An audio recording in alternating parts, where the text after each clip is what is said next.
Oh, hey!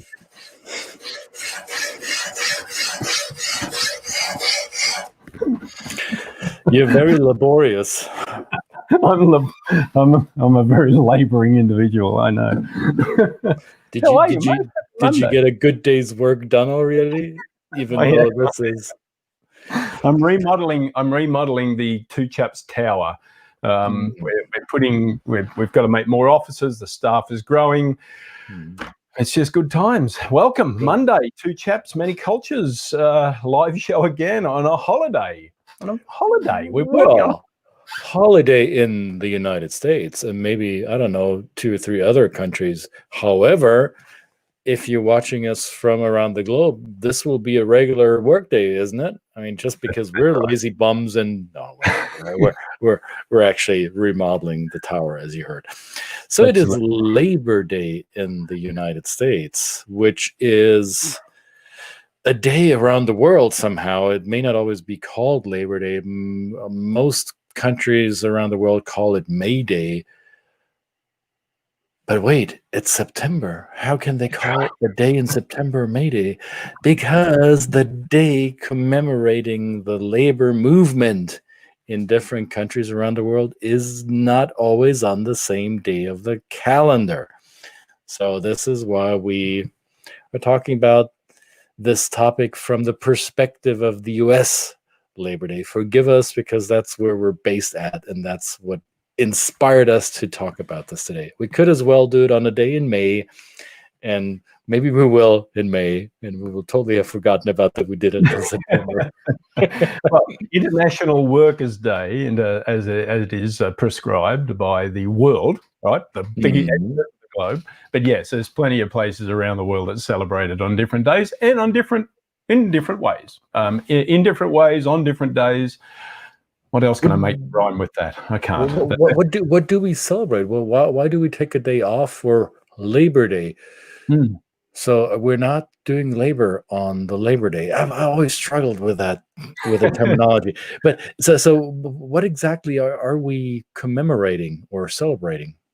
Well, here in the US, of course, I think it celebrates. There's a lot of flag waving, just like there is for a lot of holidays in the US, and it's a celebration of the worker, whatever that is determinate. But usually, it usually means people that have to pick up tools and do manual labor and things like that. But the argument might be said that even, that's kind of more blue collar type of thinking, and as we see here in the US, that's a celebration, and it's a day off for those people, I guess, right? But of course, everybody takes a day off, and even the CEOs, I guess. But that is kind of what I've always understood it to be here in this country. And we have a similar day in Australia. It's in October. It happens around the first weekend of October. But it's kind of not called Labor Day. It's just but it has the same kind of connotation. And there are different countries that do it. But it's the view of labor, the respect for labor, the respect for everybody in the society, in the community, and everybody's job that goes into contributing to its progression, I guess. Yeah. And I had to look it up because I wasn't quite sure exactly how long ago this was established, and turns out it was in the 1880s, right around the time when industrialization had changed societies around the world significantly in dividing up people into manual labor and maybe more academic work, and maybe, I don't know, farming or whatever types of work people have been doing since then. And Labor Day seems to be, or originally was focused around those who worked in factories, who worked for somebody else as laborers. And it brings up, to me at least, the question or the perspective on this, on the topic of work, in terms of who am I working for? Am I working for myself? Am I working for somebody else? And am I being paid for it? It brings about the analysis of social structures in terms of capital, in terms of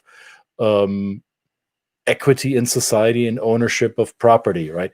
So a topic that can easily be contested or a little bit controversial in many European cultures. The Labor Day, the the usually at May 1st or at another May date is often accompanied by sometimes violent protests. So the labor movement takes to the streets, reminding us, the general society, of maybe unfavorable working conditions or unequal treatment of those in different layers of society. And sometimes that gets out of hand. We've seen it usually in certain parts of Berlin in Germany, where they throw Molotov cocktails and set cars on fire and just become very aggressive in their form of expression and protest. And that does not happen this way here in North America. Here in North America, we see these type of outbursts of discontentment, if I may say so, around other social issues here in the United States. Particularly, we've seen that around racial injustice in the recent months. So it's interesting how groups of people go about expressing their dissatisfaction with the status quo in different ways, and how the labor movement is sometimes seen as an aggressor, or as a group of people who are trying to change the status quo. And in other cultures, it's seen as something, oh, well, it is there. It's always been like this, and it's become kind of a folklore or a tradition that we don't pay much attention to. And for others, it's simply a day off from work. So the meaning we give to today, or the purpose behind the day today, seems to be different across cultures. How is it in the cultures that you're most familiar with?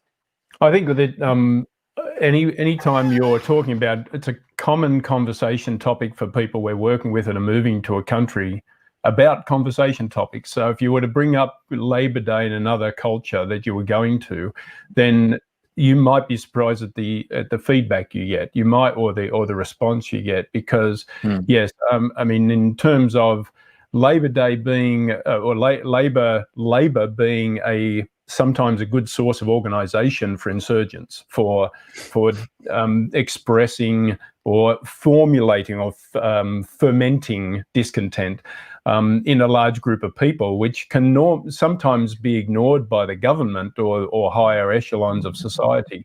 But that's sometimes used as underground type of activities.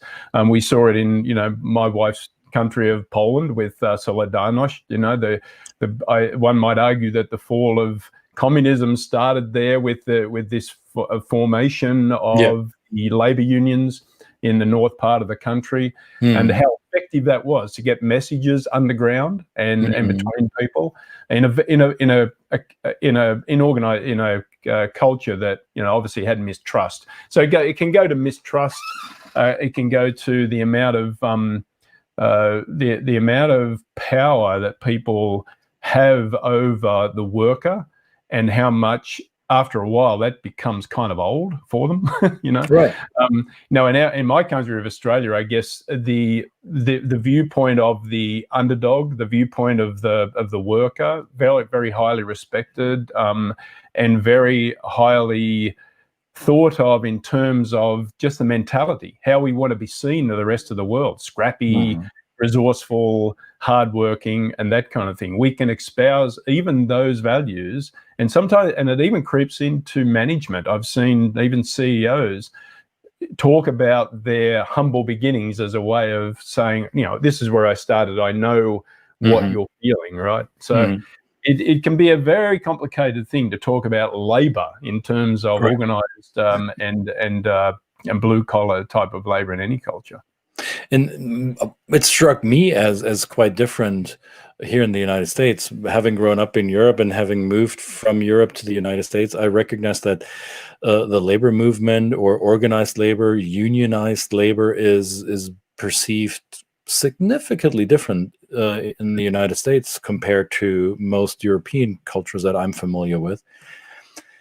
Whereas in Europe, unions are being not always seen positive. However, they're part of the game. They're part of the equilibrium of the markets, so to say. They are one one element in the equation of collective bargaining, right? And here in the United States, I recognize that they're often seen as either obsolete in today's world, or as something that is a disturbance that is not adding value much to, at least in the states that I've lived in. So I've mostly lived in the southeastern states that are politically more conservative leaning overall, where unionization is sometimes seen as a distractor, or a factor that is unbalancing the markets. And I noticed this specifically with a German automotive company coming into Tennessee some 10 years ago.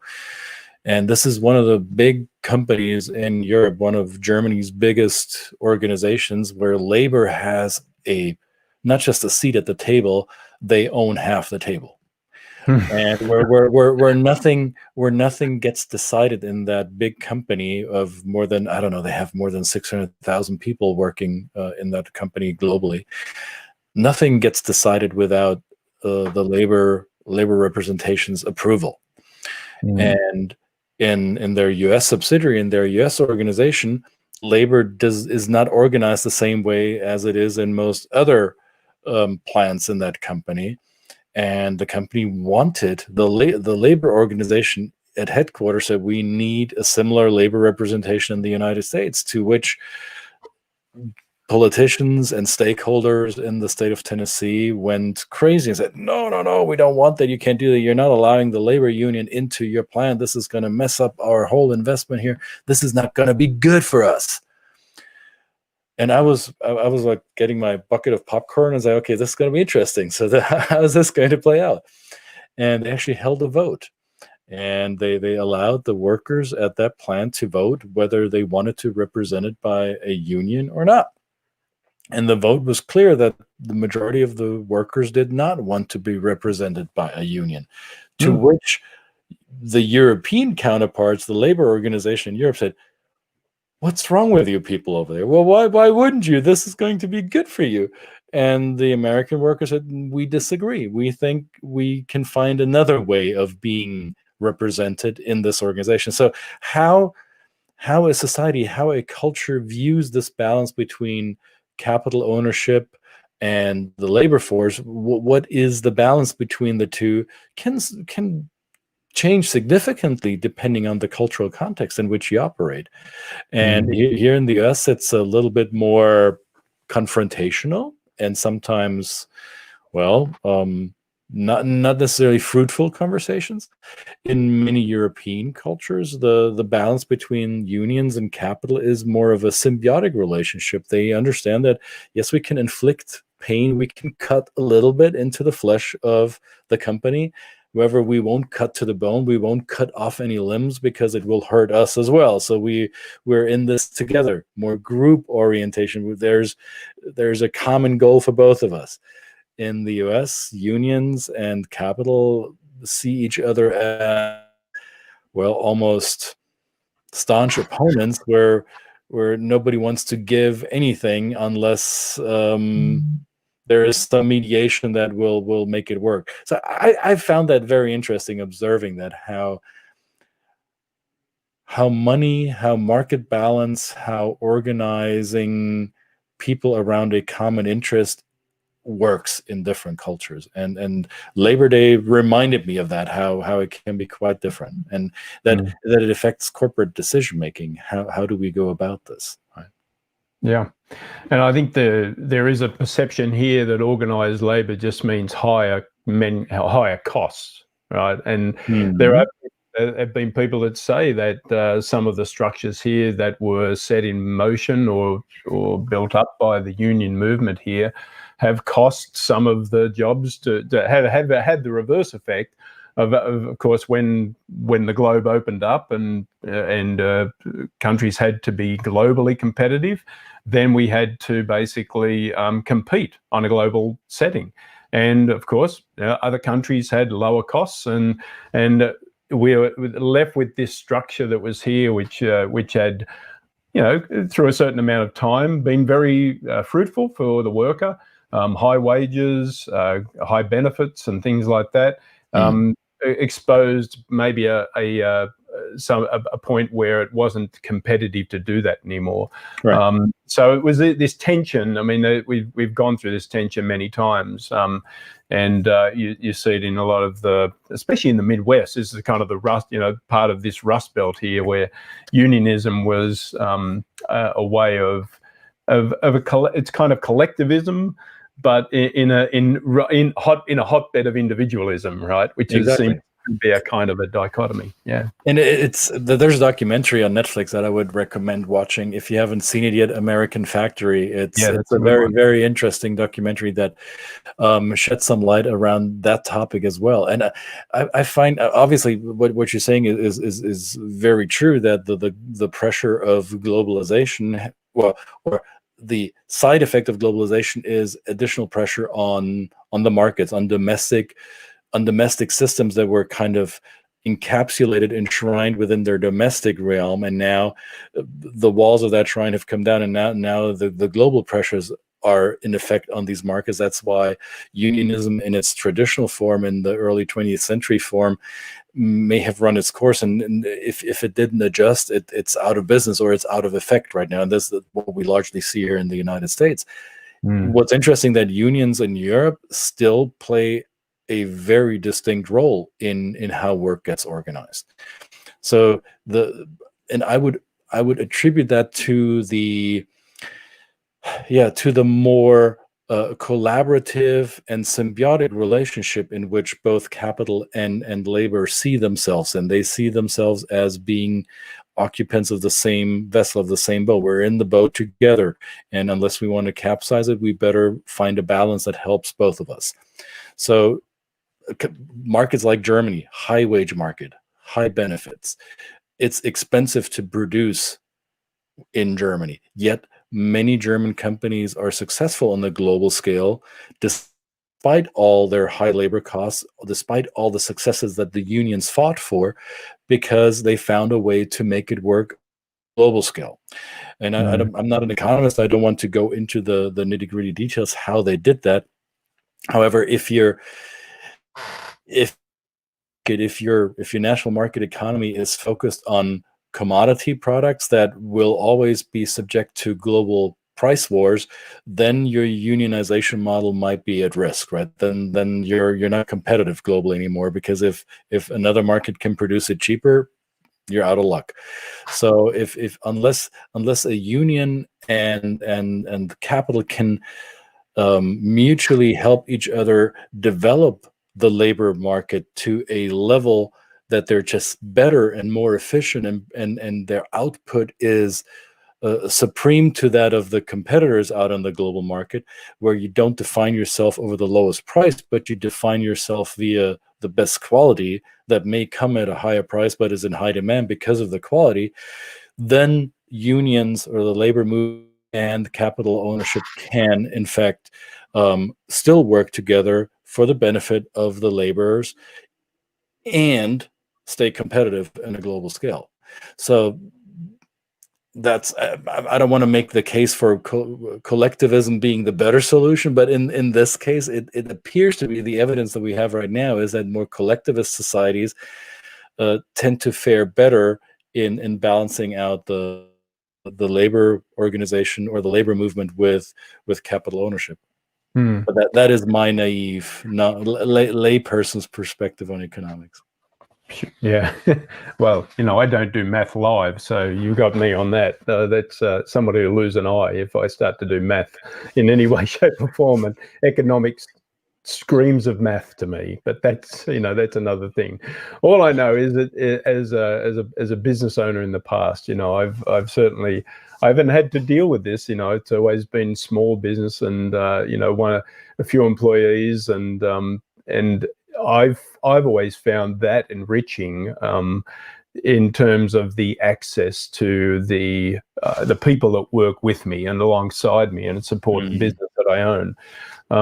It's difficult to imagine without a good, like you say, a good symbiotic relationship in a really large organization, how that couldn't be beneficial for them both to work together to a mutual benefit, instead of it being a zero-sum game where I have to get all I can in order for me to win and get the most out of it. So it's a tough situation, and certainly there are people paid a lot more money than us to work out those things.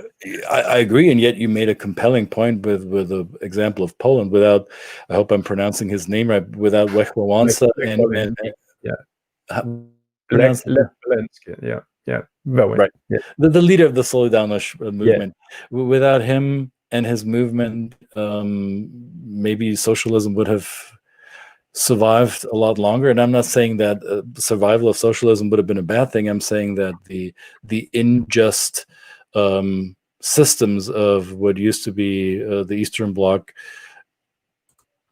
ended in large part due to that movement, because they dismantled the monument of socialism in the Soviet realm, and I would argue led to more freedom for not only people of Poland, but also to my culture, to Germany, and to many others in Central and Eastern Europe who had to adjust to a new normal, yes, and yet who are now in a position to be self-determined rather than determined by higher powers. Right?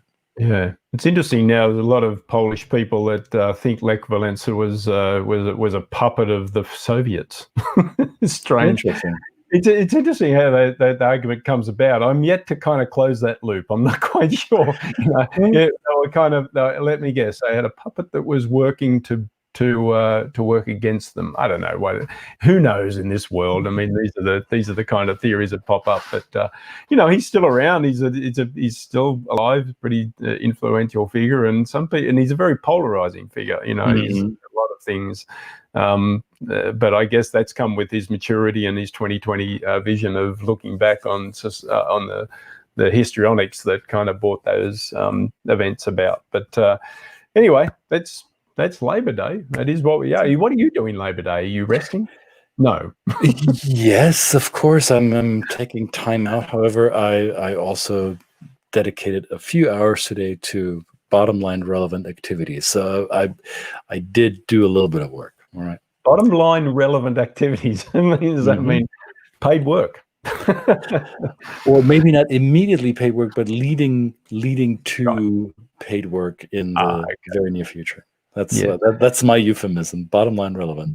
Generous, bottom line relevant. That's a good way of putting it. Yes. So it's going to have a positive effect, and that's what we're all about here, trying to have a positive effect, build community. We welcome your comments wherever you are in the world. How do you view Labor Day? How does it play out in your culture? The view of the worker, the view of the worker is it's a pretty wide definition, but the worker, the people that we kind of view, maybe we kind of go past them on the street when they're working on the streets. The people that wouldn't be there if we wouldn't be around if they didn't put in that hard day's work every day, and we appreciate them. Exactly. And certainly, just as everybody does, we honour them and honour the contributions. But we want to hear from you. Send us your comments. We want your contributions. So down here you see LinkedIn and Facebook and Twitter and Instagram. No, there's no TikTok. No, there's no Snapchat. No, there should be other things potentially. We don't have them. We are limited in our reach. Forgive us. These 4 have proven to work for us. So this is how you contact us. Use them. Subscribe. I like how you say limited in a reach. I think it's just essentially limited in ability. Maybe that. Speak for yourself. Nice. Well, I've back got to work. So, Bye, everybody. Bye, everybody.